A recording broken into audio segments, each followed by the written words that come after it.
Last வீடியோவில் நான் சொல்லியிருந்தேன், ஃபினான்ஷியல் டிசிப்ளின் இல்லாமல் உங்களுக்கு இருக்கு, என்னென்ன தப்பு நீங்கள் பண்ணுனீங்க அப்படின்னு கேட்குறேன். அந்த தப்பெல்லாம் எழுதுனாதான், அதை எழுதும் போது தான் எழுத பின்னாடி யோசிக்கணும், யோசிச்சு தான் எழுதணும். டக்குன்னு வராது.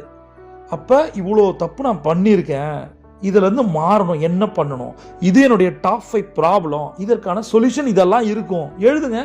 இதை வச்சு நம்ம ஒரு ஃபினான்ஷியல் பிளானை ரெடி பண்ணலாம். இப்போ இந்த வீடியோவில் நீங்கள் கற்றுக்க போகிறது என்னென்னா, உங்களுடைய கரண்ட் ஃபினான்ஷியல் ரியாலிட்டியை எழுதுங்க. உங்களுக்கு எவ்வளோ கடன் இருக்குது, அதில் கைமாற்றி எவ்வளவு, 3 வட்டி எவ்வளவு, 5 வட்டி எவ்வளோ, வரிசையாக எழுதுங்க. ஒருத்தட்ட வாங்கினேன், எவ்வளோ வட்டிக்கு வாங்கினேன், எவ்வளோ அசலை கொடுத்துருக்கேன், எவ்வளோ வட்டி கொடுத்துருக்கேன், இவ்வளோ இன்னும் கொடுக்கணும்.